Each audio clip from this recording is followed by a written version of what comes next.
So, Hunt the Truth has been updated again. We have diary entries from a girl named Katrina, we have a propaganda poster and a death record showing that the Master Chief died aged 6. We also have a very interesting audio log. Let's discuss all this interesting info, it's a good one.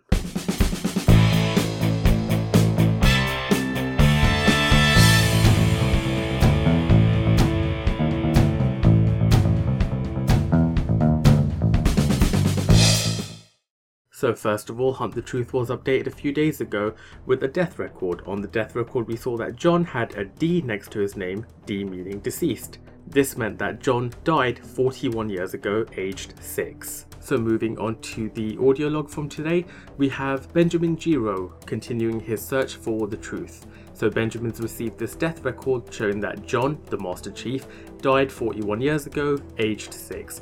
So he's calling Michael Sullivan, aka Sully from Forward Unto Dawn for those who have watched it, and he talks to Sully, and Sully makes out that the document is incorrect because the planet it was from was glassed and records from glassed planets cannot be trusted. We are then told by Benjamin that Sully organised a face-to-face interview between Benjamin and Gabriella Dvorak. Benjamin was clearly excited about this because it got him off-world onto an Autumn-class heavy cruiser called the UNSC Under the Bridge. He was treated like royalty, full luxury, riding in style. Gabriella even told him to call her by name, properly kissing Benjamin's ass. All this because she was apparently in the neighbourhood for an interview from Benjamin. Anyways, she went on to say that she freed John from a rebel camp, and John stood out from everyone because everyone else looked like they were sick and they looked like death.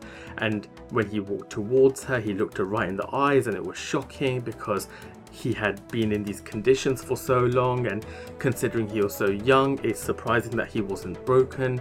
And then in the following months she came to know him well, and she said that his parents had been abducted with him and they didn't make it, and John apparently saw them die, and he had this weird look on his face every time he talked about it. And she eventually remembers John telling her that he was going to enlist. First of all, for those in the know, we know that that never happened. John never spoke to Gabriella about enlisting. That is all a load of BS, and I'll discuss why as we go on in this video. Next up, Benjamin talks to Ellie Bloom. She's the girl that he spoke to in the previous audio log.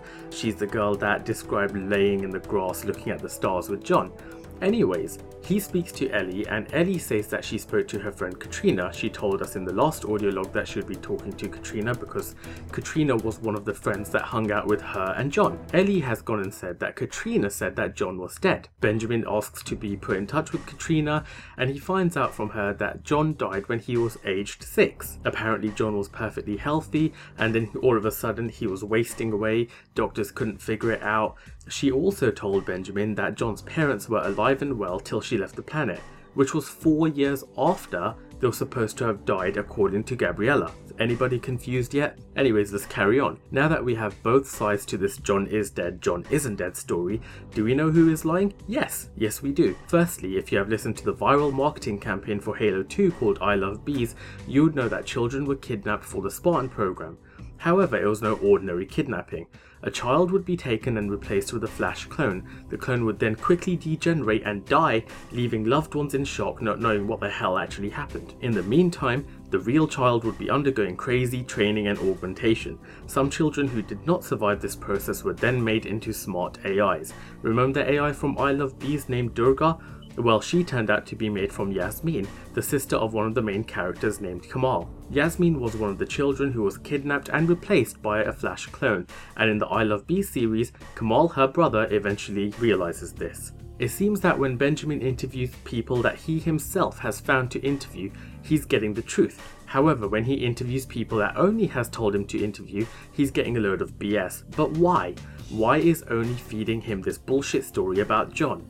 Why did Sully set up the interview between Benjamin and Gabriella? Is Sully knowingly in on this? If so, then the chief should have let him die in Forward Unto Dawn. Again, my question is why?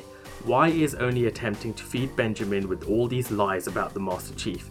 I find it interesting how Gabriella fed him the story about John witnessing his parents dying. Could this later lead to the accusation that Master Chief finally cracked and became a traitor due to his traumatic childhood? Is this what Oni is trying to solidify into a theory amongst the masses? Time will tell. Join me next week to discuss the next episode of Hunt the Truth. Hit like if you like this video, comment below if you have any theories of your own, and of course subscribe if you haven't already. I'm DK86. Bye!